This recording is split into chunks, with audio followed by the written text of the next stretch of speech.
Welcome to the Psychic Influence and Magic videos. These videos are actually comprised of two separate seminars which we've combined for the purposes of this video set. The exercises you're going to see the students doing are actually from two separate seminars, as are some of the narration and some of the lecture.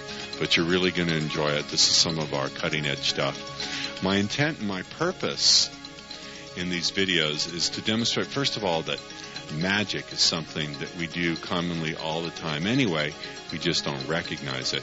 And secondly, that remote influence and psychic things are not to be limited to the realm of people with special abilities. It's just the way things work anyway when we can tap into that level of connectedness. These videos contain some pretty challenging ideas. Some of these ideas may offend you. I certainly hope they do. If they do, I've done my job. Multiple viewing of these videos is suggested. So sit back, learn, change your life, and remember, keep going straight forward towards what you want. Bye now. I don't feel it is myself anymore. Okay? He says, I don't feel it is myself anymore. When I am myself, I am more low profile. But then I don't attract chicks. Okay. I want to talk to you about the curse of the familiar and the curse of it's not really me. Look up here just for a second. Have you ever wanted to try out a new way of responding or a new way of acting in the world, but you said to yourself, it just doesn't feel like the real me, or this doesn't feel like me? Okay? That is remember how we define curse? This was just before a few minutes before you came in. A curse is any construct that what? How do we define curse? Someone read it back to me. A curse is any construct that keeps people trapped in a certain condition and or identity. So when you say, it doesn't feel like me, what are you trapping yourself into? You're trapping yourself into what you've you've been doing up until now. You're guaranteeing that it will extend through. So add to your definition to curse that extends through time. Although it's implied in there. That keeps people trapped in a condition and identity that extends indefinitely through time. What's a cultural frame? I want to hear these comments. What do you mean? He said it's a cultural frame. I don't want to go grab the microphone. Hang on a minute. I'm going to.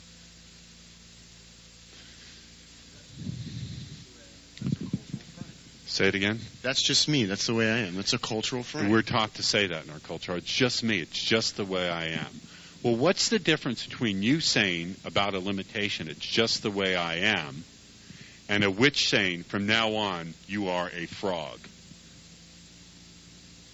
It's a statement about your future that's unchanging. It's glued a condition that could be temporary to your identity in your life.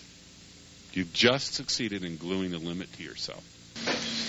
Is this what you meant on the basic page, pathological trance? It's a form of pathological trance, yeah. But you don't need hypnosis for pathological trance. All you need to do is language yourself into something. Do we get this? So this guy says, when I am myself, I am more low profile, which doesn't...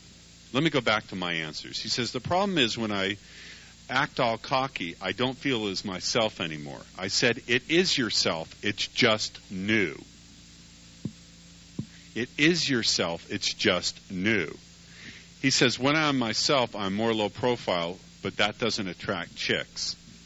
So listen to this. How many people here have an I statement about themselves? It's just not myself to be successful. It's just not myself to be smart.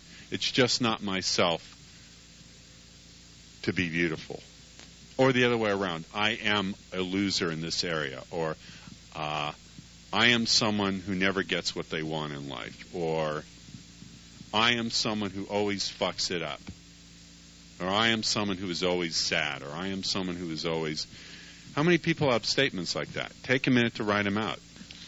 Okay, so listen to this. Okay. How many? Now, so you've written some statements about who you are, I am, or et cetera, et cetera. How many here in the last 5 days have taken a shit? Come on. How many here in the last 5 days? Tammy, you have not taken a shit? Yeah. Okay. Does that make you a shitter? Are you a shitter? Yes. So right now, sitting here, you're a shitter. Okay. So watch these identity statements. This concept of self is what I call a neuro-linguistic boogeyman. I want you to write down the word self, because we're going to tackle this notion in magic.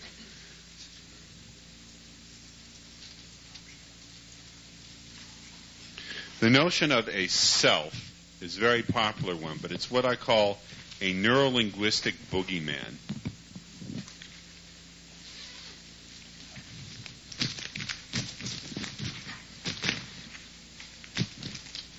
I say to people, there's no such thing as hobbits, there's no such thing as trolls, unless you want to invent them magically.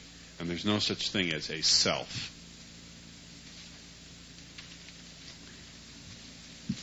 Because when you say, it's not myself, how many people have a belief or have had a belief like this? It's not myself to be confident around beautiful women. Come on. Huh? I don't language it that way. I know. Well, how do you language it? I'm not successful with a woman. Okay. I am not a person who's successful with women. Right? You ever put that down. So it means it wouldn't be yourself if suddenly you were successful with women. Who would you be? Sorry. Yeah, exactly. But so suddenly if you were successful with women, who would you be? Successful with women. But would it be yourself to be successful with women? Okay. All right. So this concept of self, yes, go ahead. I look at it from a different angle. Other than I'm not successful with them, it's like they wouldn't be interested in me. Oh, they wouldn't be interested in you. So you're making a statement about their selves. Well, it's like they wouldn't like me because I'm not. Wait a minute. So you're making a statement about their selves. Well, if I say an attractive woman and I say, well, I like her, but she wouldn't be interested in me. Okay, so you're making a statement about who she is. Whoa. You just turned her into a frog. You just turned her into something. Oh, you follow me? I want you to follow this. If you say, she would not like me, you just neurolinguistically in your mind turned her into someone who's incapable of having a certain response. True? Just like if you put a curse on someone and said, they are not able to speak, poof, and then the person can't speak. You've cursed that person in your mind. In your mind, you've turned them into a certain person who's incapable of a certain response. So guess what? Are you going to be able to get that response from them? Huh? Yeah, because, well, I mean, in other words, the response has been rejected. Yes, but were you able to get any other response other than one you've glued to them? Why? Not through any kind of mystical thing, but because you won't have the behaviors that will change them. You won't even look for them. You'll delete them. Does that make sense? Does that make sense? Yeah. No, it doesn't make sense. But you understand is what I meant. Okay. So watch these. When it comes to magic, one of the advantages of magic is instead of thinking in terms of an intrinsic self, some mystical self who you always are, think in terms of an exo-self, a self that... Yes, what's your question? What you were saying to him, could you think of that as an illusion that he's creating? Yes, it is an illusion he's creating, but he's invested it with being real. If he says that person could never like me, he's assigned an identity to that person that extends through time, right? You don't just say, she wouldn't like me in this moment or in this particular approach. You're going, she'll never like me. So you're assigning, what's our definition of a curse? A construct that glues an identity or condition or identity to someone through time, right? So you've just cursed them to you. In them, it has no effect to them. Say again, Tammy, I'm sorry. Oh, no, I was just asking if illusion was a word that you could use for that and saying that he set up an illusion. Sure. Okay, are we following? Okay, So I want you to think of it, magically speaking, instead of thinking of only having one self, what if you could create different selves to achieve different tasks that you wanted? I'm going to say it again. How many people here have changed their clothes in the last week? And some of you need to answer no. Okay. So you don't say how many are wearing something today, right now? Okay. When you think of your clothes, are you only thinking of what you're currently wearing? So how come when you think of your thoughts, you're only thinking of the responses you're currently capable of, or the ones you're used to? How come when you think of yourself, you only think of the one that you're currently in? Why don't you give yourself the same freedom when it comes to choosing identities as you do when you choose your clothes? See, the whole concept of magic says, let's think in terms of an exo-self.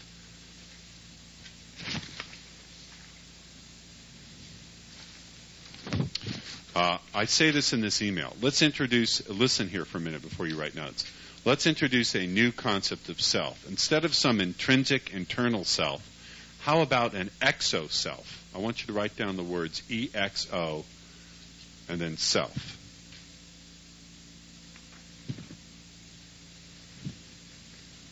A self that exists only as you interact with the external world. This self, the exo-self, is completely behaviorally and state-based, and therefore can be whatever you choose and design in the moment. Think of exo-self, changing, fluid, instead of intrinsic self. Now, is there an intrinsic self that always exists? Maybe there is, but it's not particularly useful when it comes to doing magical work. So what if you could learn to choose to create different selves with different aspects and different attributes according to what it is you wanted to do? Do you understand? What if you could choose to create a self that's totally tolerant and is laid back and calm when you need to be that way? What if you could create a self that's confrontational when you need to be confrontational and take it off like clothes? You change your clothes according to where you go. For example, if you're going out to a formal place, I would hope you don't dress the way you dress now, right? You think about what's appropriate for the environment you're going to be stepping into. Well, what if you had that same kind of freedom and choice and flexibility? And someone's going, well, how would I know what's the real me? That's the whole point of the investigation. That's the whole fun. You start to have choice in what's going to be the real you. You start to have choice in what your responses and attitudes are going to be. Does that make sense? This is kind of threatening to some people because it feels really unfamiliar. It feels like you're starting to be unglued a little bit. That's the whole point. That's the whole point. Thank goodness, man. Thank goodness. Because that's when you're starting. If there's less certainty, it also means there's less boundary. If there's less boundary and less limit, it means there's more possible. Think about that. Think about that. It means you're stepping off the map. Now, you got to have the faith that you're not going to fall off the edge of the world when you step off the map. You're just going to step off the map. Everyone told Columbus he's going to sail off the edge of the world. He sailed off the edge of their map, didn't he? See? Wow, pretty weird, huh? Pretty interesting. Now, that state you went into when you considered that, that's a kind of magical state. It's a state where anything can be equally possible. It's the beginning of ungluing yourself. The beginning of becoming unstuck. Now, there's a lot more to be done, but I want you to think about this.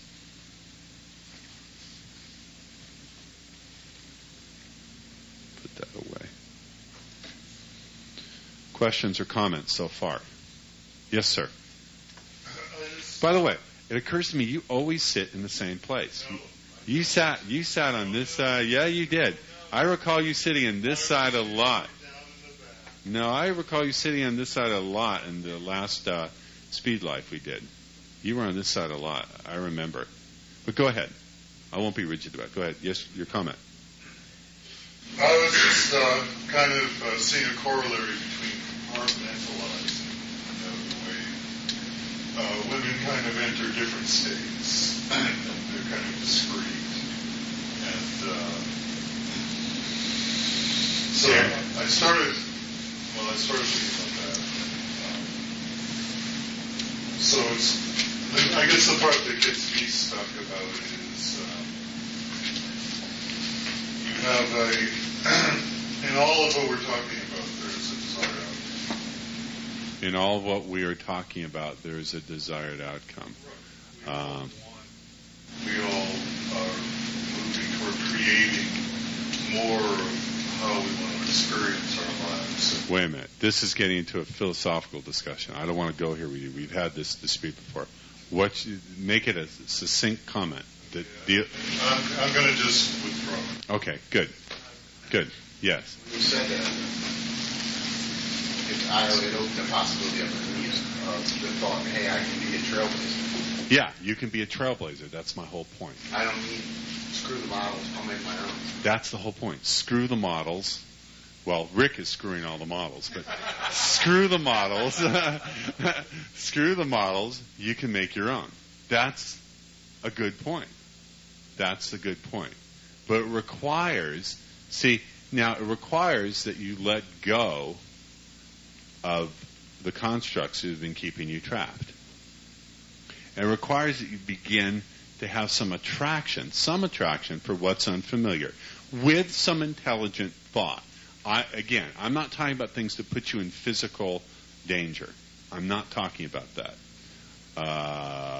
For example, I wouldn't suggest, just as an exercise, that you become a member that you put on a Klan robe, that you become a member of the Ku Klux Klan just to explore what that reality is like, and then run through Watts yelling, nigger, nigger, nigger. Not a good idea. Okay? But I'm thinking about just letting go of some of your own, rigid restrictions on who you think you have to be. Letting go of some of those. You understand? And part of also, if you look at speed seduction, aren't we aiming at women letting go of their traditional ideas about what they find attractive? Right? Well, how can we expect them to do that if we don't let go of some of our traditional ideas and responses? You go first. Think about that. From the outside, from people who don't understand speed seduction, it seems like bullshit or voodoo. Right? Because their way of thinking about the problem is so stuck in a certain parameter of ideas. Not only can they not do what we can do, they can't even think about doing it. It doesn't even occur to them to think of those things. It angers a lot of people because it's challenging everything they know. See, here's the thing. If you don't even know that things are there, if you can't even recognize them, how can you begin to utilize them and move them? You can't.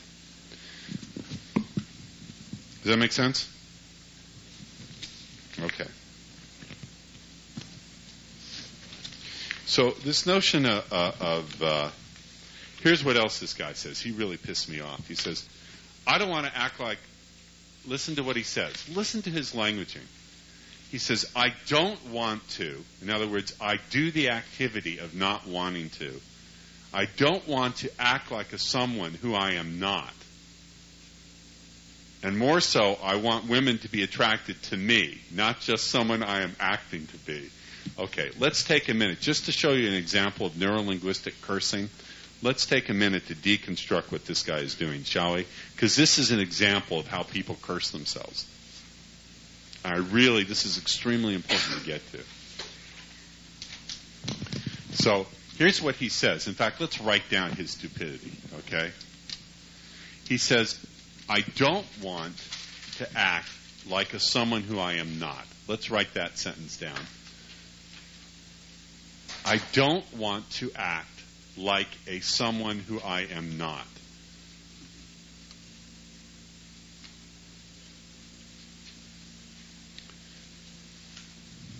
I'm sure each one of you has an area of your life where you think this way, by the way.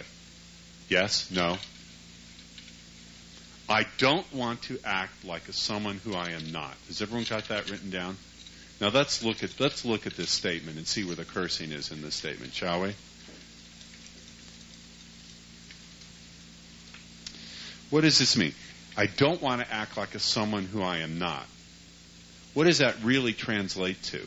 First of all, how does he know when he's acting like someone he is and someone he isn't? What is it that lets him know that an act he's doing is him and an act he's doing isn't him. By what he's done before. Look at that statement. Look at that statement. His statement is, I don't want to act like someone who I am not. Well, how would he know? How would he know when he does an action whether it's someone he is or someone he's not? The only way he can do it is by looking into the what? Does everyone get that? So he has no ability to change. Exactly. Look at what that statement implies about his focus. When he says, I don't want to act like someone who I am not. Well, how's he supposed to tell whether the action he's doing is him or not him? Where does he look to find out? He looks into his past. And if it's true, we go where we focus. What does that imply? He's always going to keep. Where is he always going to keep going? Where he's already been. So where's his even a chance for him to change? Zero. Zip. And you know what else he's doing? How else does he know if it's him or not, besides looking at the past, about whether or not it feels familiar? When you say, oh, that would really be me, how do you know? You look at your past experience, and if it feels familiar, you know it's you. If it feels unfamiliar, you know it's not. So he only looks at the past, and he only does what feels familiar, and then he wonders why he can't change. Duh. How is that any different structurally or the end result than a witch saying, poof, you're a frog, and you hop around and you eat worms and try to crap tadpoles or whatever? Okay? How is it any different? He did it to himself. But is this a common way of thinking in our culture? It doesn't feel like me. It's not the real me. It's totally reinforced. It's totally reinforced. How did it get reinforced? The 60s and 70s encounter group mentality. You've got to be the real you. It's not the real authentic self. Well, these are people who are trying to be helpful, but they're actually gluing the problem into people. So can curses be transmitted culturally? Let's have a big fucking nod. Yes, curses can and are transmitted culturally. And you thought your mind was safe. I want you to really think about this. I don't want to act like someone who I am not. Well, how does he know? The only way he can tell who he is by looking into and by checking whether or not the proposed new behavior feels familiar. Think about how the familiar can be a curse. Now, I want to step back here and be even more precise about this. There is a mechanism in the human mind looking for what's familiar. It's part of the overall process we call generalization. In NLP, we say people generalize, they delete, and they distort. That's how the human brain and human mind work. So let's take a little side map here, a little side road into NLP for a second. What are you feeling here? You look puzzled. My wheels are spinning. I'm just thinking. Okay, good. Okay, let's take a little side map, because when we talk about what feels familiar, that's part of, in NLP we say people generalize, they distort, and they delete. Now, the concept of familiarity is not all bad. The concept, familiarity is part of or a byproduct of the process of generalizing. And generalizing, if you did not generalize, you couldn't survive. If you had to stop and rethink what this is every time you looked at it, you'd go nuts. So part of learning to put things into categories, which is what you were driving at, Ed, is the notion that you have to generalize. Is this a chair? Does it fit into the category of chair? Yes? So you know what you can do with it. You can sit down on it, right? If you had to, every time you looked at a chair, go, what is that? What can I do with it? You go nuts. You couldn't function. So generalizing and looking for what's familiar can be, and in fact is, a necessary required process. Does that make sense? If every time you looked at a door, you had to figure out anew what it was, you'd have the mind of a baby. Babies are incapable of generalizing because everything is new to them. Do you understand? So they have part of maturing their mind is learning to do this. So the mind generalizes. Does that make sense? Yes. The mind also deletes. If you were paying attention to every input coming in unconsciously, if you suddenly paid attention to it consciously, you'd go nuts, correct? You cannot pay attention to everything in your experience. Part of the function of the mind is to delete certain things. Is that true? Do we follow? Who doesn't follow this? Are you aware of your phone number right now? Are you aware of your phone number 24 hours a day? Are you always thinking about it? If you did, you'd be compulsive. You'd be nuts. A lot of psychological disorders are just these mechanisms not working right. Does that make sense? Okay. But also, language can delete possibility. When you say, I can't do something, you're deleting the possibility of your future being different. And you are generalizing through time. And you're distorting your experience because I'm sure even people who believe they're totally unattractive to the opposite sex, I can guarantee you at least once there's been someone freakish enough in their life to be attracted to them. Okay? So you're also distorted. So it's not all a bad thing to go with familiarity when it comes to objects in the world. Does that make sense? But using familiarity to judge what can be possible is not a good idea. Not a good idea at all. Does that make sense? Using what feels familiar to judge what can be possible is not a sensible way to do things. Because if you do things that way, well, you'd have no creativity. You'd have no innovation. Would you? Sure doesn't feel familiar for me for people to be able to have powered flights, so therefore, looking into the past, I don't see it anywhere, so therefore it can't be. Well, I've never had a really good, loving relationship with a person looking into my past, so therefore it can't be. Well, how's that any different from some asshole 5 years before the Wright brothers going, well, you know, as far as powered flight, looking into the past, I don't see it anywhere, therefore it can't be. Well, you know, having a good, loving relationship with someone or being really attracted to the opposite sex, well, looking into my past, I don't see it anywhere, therefore it can't be. It's the same thing. Now, I know it can feel real, and part of what keeps you stuck there, or what has kept you stuck there, is the feeling that it's real. So we're going to show you some ways to get rid of that feeling as part of ungluing it. Well, is this making sense? Is this fascinating or what? Yeah, language is really interesting and dangerous thing. So, who was it who pointed out that culturally this thing, it's not the real me, is glued to us? Yes, it is. There's a lot of weird things that are glued to us in our culture. Another real weird, crazy thing that's glued to people is money. Why do you think people have so many ruins on the subject of money? Because on the one hand, we're conditioned to chase after it. On the other hand, we're taught that as soon as we get it, we're wrong.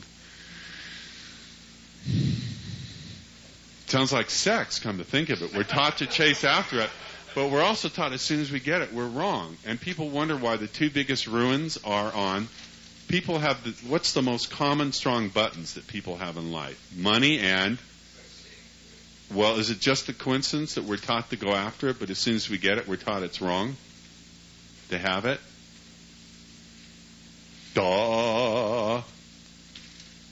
Get away from me a little closer. I can't stand you because I love you so much. I'm only hurting you because I love you. You don't need a magic wand and a bat's head to curse yourself or other people. You just need to use language in a stupid way. Not anymore, right? I want you to think of something. I want you guys to stop and think of a time when you really did something so fucking stupid you're so embarrassed to this moment to think about it. Because it was so fucking stupid. I mean, it was just embarrassing. You ever feel really embarrassed? Huh? Have you ever felt really, really embarrassed? I want you to look at me when you think about that feeling, that incident where you felt totally embarrassed. Oh, okay. You got it? No. I want you to think about using your language to limit yourself. Okay? Stupid. By the way, if you can learn to attach embarrassment to all the limits that used to be familiar, embarrassment's a really powerful thing because it's part of feeling unfamiliar with attaching feelings of ridiculousness to it. I got that from watching Bandler, but it's true. He said that many years ago. What if you were learn to just be embarrassed about the old limited ways you did things and just laugh at them like, well, that's fucking stupid. No one could ever love me. Well, I could never have a good relationship. My relationships always fail. I'm just ugly. You know. Okay, listen to what else this guy says.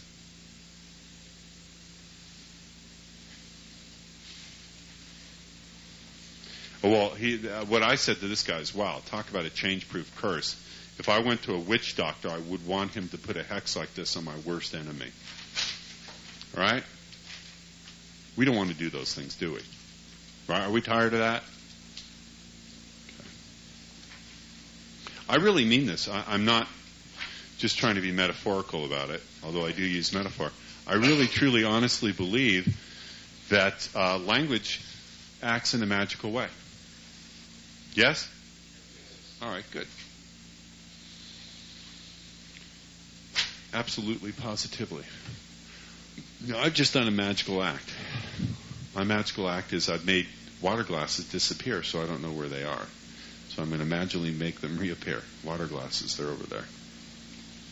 Any questions so far? Comments? Come on. There's got to be something going on in your minds. Not you, because you're going to give me a speech. Actually, I think you have really good input, but you need to cut down the words. It's really about just changing your limits. In fact, hang on a second. I'm going to present an idea to you. I want to get to you. The idea I'll present to you is if you want to be powerful and impactful in your communication, which I know you do, learn to put it through less words. Every word you use dilutes the power of the overall message. The fewer the words you can use to convey what you want to say, the more each word has more power. Think of it like this. Let's use a metaphor for making money. Which is easier, to make $10 off 100,000 people? No, strike it. If you want to make $1 million, is it easier to make $100,000 off of 10 people or $10 off of 100,000 people? Which actually requires less effort and has more impact? Yeah, it requires less effort to make $100,000 with 10 people if you want to make $1 million. That's where it's easier. You understand? Each piece of effort gives you more impact. So listen. So learn to think of the message you're going to give and offer it in as few words as possible, because then you have more impact. Yes, what was your comment? I'm sorry. What you're saying is we're really talking about just getting rid of your limiting beliefs, right? Yeah, and we're talking about looking at the processes that impose limitation, because it's the same processes that impose limitation that can create possibility. Okay? My question is, Yeah. when you talked about less boundaries, uncertainty, how that presents us with more opportunities and whatnot. Right. True. You agree with that? Yeah, I totally agree with that. That's great and that's wonderful, but that also presents fear. So what do you do with the fear? Stop. Okay. Fear. Of the unknown. Hold it. Fear is a neurolinguistic label. Let's talk about this just for a second. I understand there's a feeling state. Think of the feeling state you get when you're about to step into the unfamiliar. And without labeling it with a label, just see how it feels in your body. Now, is that fear or is it excitement? Physiologically, it's the same thing. But slapping on the label fear will determine where you go with it.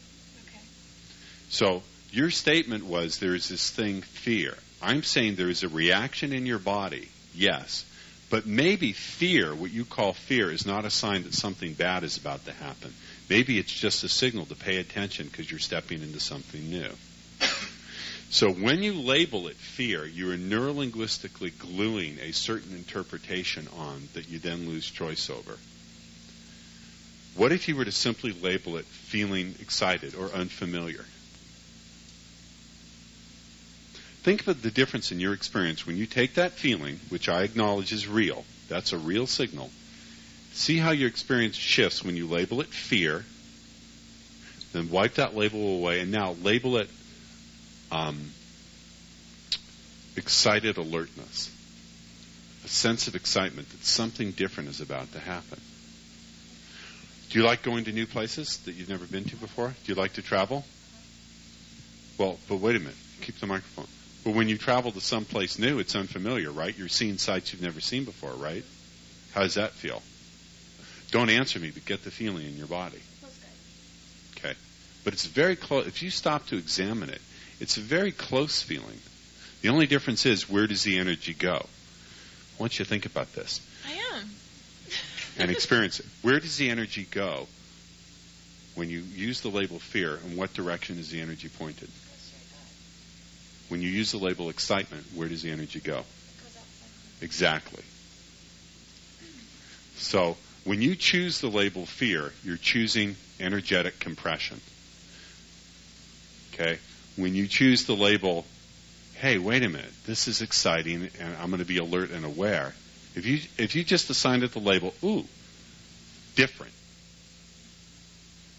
If you just assign it the label different, or make up a word and push the energy out, notice how your experience changes. See, because listen, when you used to, listen to my language, when you used to assign the label fear to something that's merely unfamiliar or different, you then identified yourself as being a fearful person. But now when you wipe that all out and take that starting feeling and go, wait a minute, this is just something that's new. This is just different. And push the energy outward, you can begin to see yourself as an adventurous person. Do you understand the difference? I do. Now, I want to see you do it energetically. Yeah, I'm going to challenge you, man. So, yeah.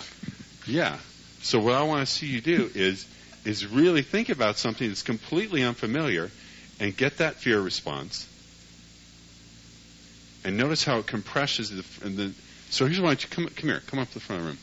If you're going to be here, then I'm going to mess with you. I know. We don't need this. So turn around. Yeah, face everybody. So that's right. So what I want you to do is get that feeling of being in something that's unfamiliar, that doesn't feel like you, and get that fear sense. What I want you to do is take the energy as you feel it compressing in, push it out like this. Literally, take your hands and push it back out like that. Yeah. But when you choose to make the change, push the energy back out. Uncompress yourself.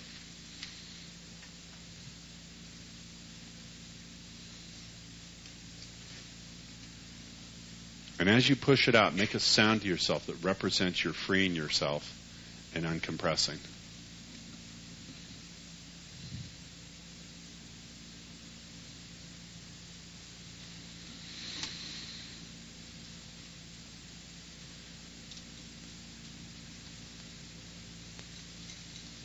And one thing that will help you to do it is, as you're feeling compressed, if you just bend forward a little bit and round your shoulders, so when you uncompress, you straighten up.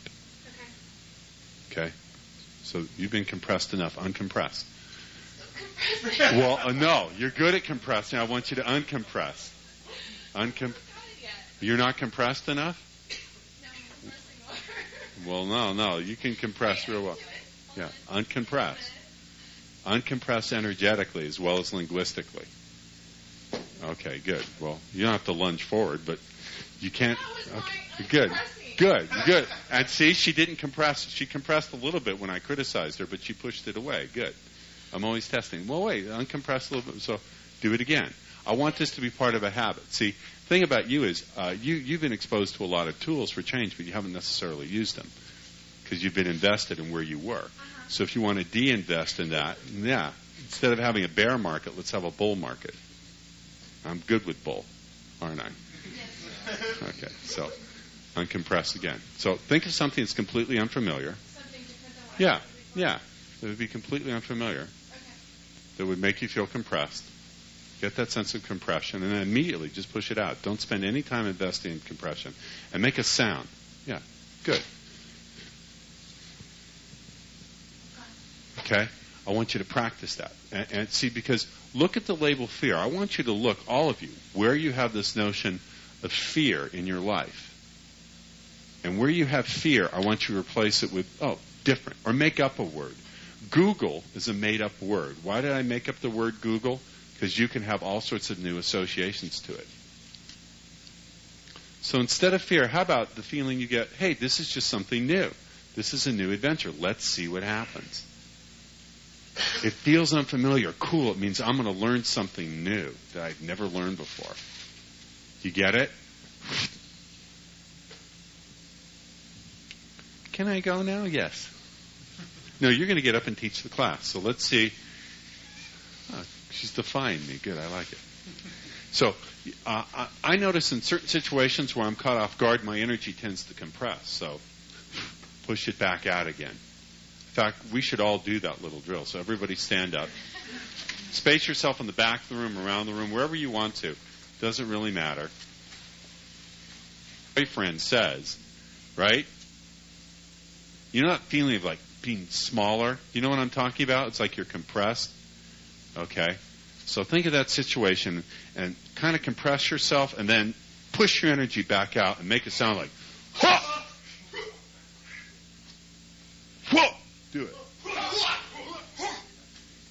Push your energy out again. So think of something that compresses you, your boss, somebody, anything.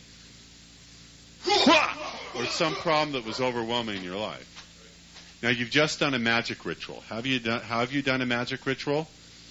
You've moved energy, you've moved your physical body, making a gesture, and you've made a sound associated with it. Congratulations, you're all magicians. The only thing that's missing is a visual cue or something to visualize. So try it this time. But this time, when you're pushing the energy out, imagine a flaming bird. You know the phoenix bird that represents resurrection? Imagine a flaming eagle. Imagine a flaming eagle. As you push the energy out, imagine a flaming eagle descending through the top of your head, filling your body with its fire. Okay, so compress yourself, and then push out, make the sound, and imagine that eagle.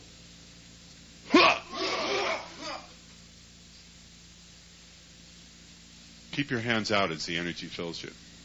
And now I'll pull them to your side. Now how do you feel? Does that feel different? Yeah? So congratulations now. Notice how you're experiencing. Now look at this. Look at posture. Do this when you're compressed. Kind of bend your knees. So when you're feeling compressed, kind of bend your knees. And then as you push out, straighten up as you make the sound. And now see that flaming eagle descending through the top of your head, filling your body. Keep your hands outstretched. Physiology matters. Now think about that situation that used to compress you. I'm serious. How does it make you feel now? I don't see any major difference with what's going on with you, Tams. Are you getting this? Why are you picking on me? Because I'm watching your physiology to show me what's going on in your mind, and I know you. Okay, does this make a difference? Congratulations, you've all done magic. What were the elements? Hold on a minute. You had the intention to change. You didn't formulate a specific statement of intent, but you had an intention to change, okay? And what did you use? You used energy, movement, sound, visualization, posture. Congratulations, you all just did a ritual. Did you notice how many people noticed a difference in the feeling state when they bent their knees and then straightened up? Anybody notice a difference? Did it feel stronger? How many people noticed by actually making the physical movement of pushing out, your energy popped back out again? How many noticed that making the sound helped? Okay. How many people noticed that flaming eagle descending into your body added energy in? Anybody? Anybody not notice it? Some people will not notice it at first. It may be new to you. Okay, congratulations. You just done a ritual. That's pretty cool, huh? Did we? Now, there's some other elements of ritual, like banishing and forming a statement of intent. We could have made it, more formal. We could have evoked entities, but you just did a ritual. And also, It dealt with a magic word, a transformation of a magic word. What was the magic word? Fear. What did we change fear into? Different. It's just different. I would encourage you all to come up with a new word. Make a word up. All the places where you've been using fear, make up a word that represents a state of excitement and anticipation about experiencing something different, whatever that word would be.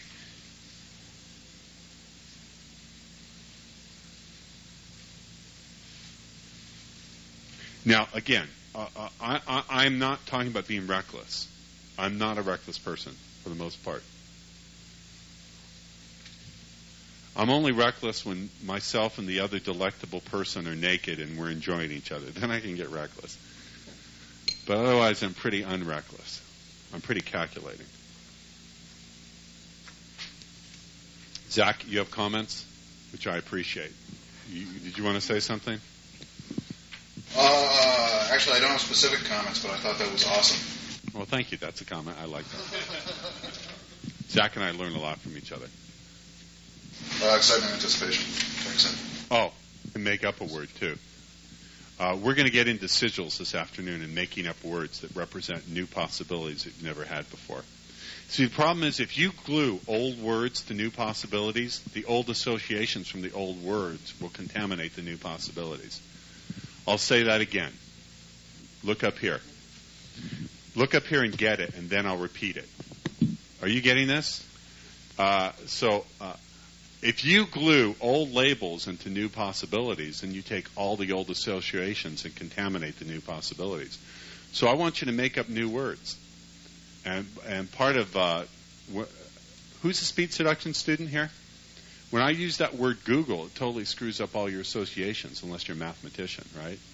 That's why I did it. Create a new word where you can install all the possibilities you want inside of that word. So remind me, we're going to create a new word. If you glue old labels onto new possibilities, then you glue all the old associations into the new possibilities. You bring all the old associations into the new possibilities.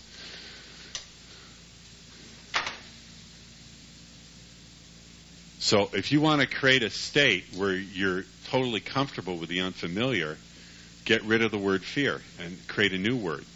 A new word that has elements of anticipation and excitement about something that's different. Okay, for example, let's show you how to create some new words. This is a little bit about creating sound sigils. A sigil is a symbolic representation. Let's talk about a sigil. I'll spell it for you. We're going to get to sigils later. You'll see this reoccurring. This is really important linguistically, too. A sigil is a symbolic representation of a desire, a condition, or a circumstance that you want to bring about. Zach, do you like that definition? A sigil is a symbolic representation of a desire, a circumstance, a condition, or an event that you'd like to have or like to bring about. A symbolic representation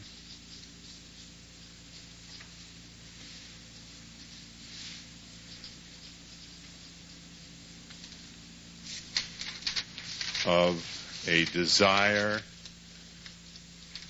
circumstance, life condition, or event you would like to bring about. Would that pass muster in the OTO? It would pass muster. Concretization of desire. Right. Okay, so let's talk about this. Right now, I only want to deal with something very small. We'll get back to sigils because I've been using them with great success. They really work.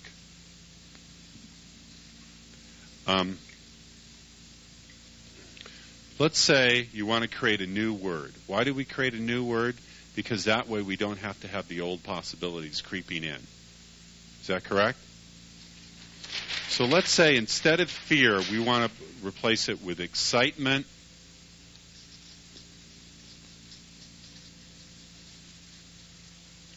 anticipation, adventure,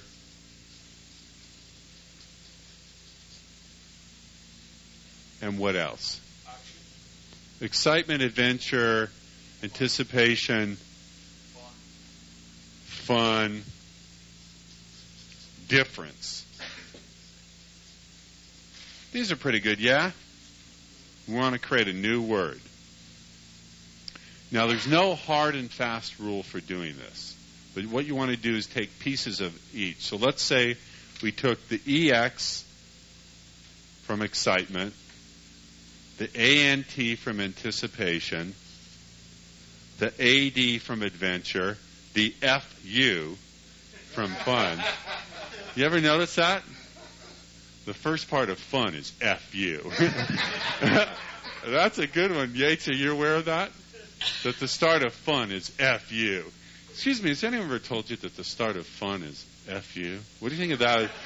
What do you think of that as a pickup line, Tammy? You would probably like it? Guys, that's your assignment tonight. Go up to a lady in some place. I'll give you places to go and go, excuse me, but have you ever stopped to think that the start of fun is FU? Or that all fun starts with FU? We're having fun. I'm having fun right now. Okay, excitement, anticipation, adventure, fun, difference.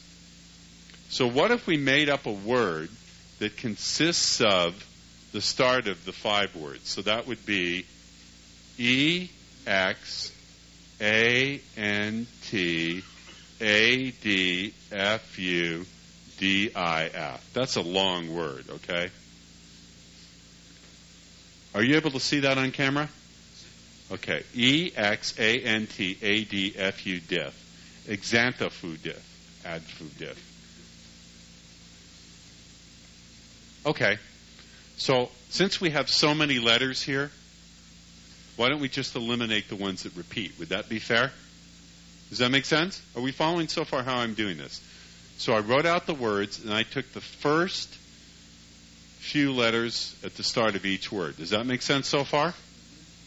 We've seen this before. What is this called? An anagram? Or when you take the first letters, like, no, it's not an anagram. An acronym. It's an acronym. When you take a series of words and you take the first letter of each word to spell out a new word, it's called an acronym. I believe that, for example, the Christians use the Greek word for fish. It's, what is it?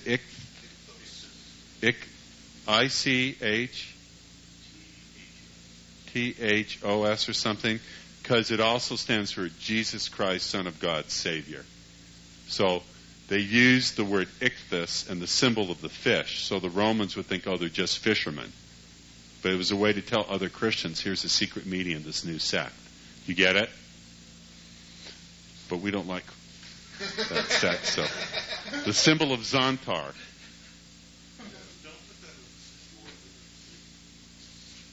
Okay, we've crossed it out with the symbol of Xantar. Okay. Exantaf fudif. So let's eliminate the letters that reappear. We got too many D's, so let's eliminate the D. How about exantad? How about exantadfu? Exantadfu.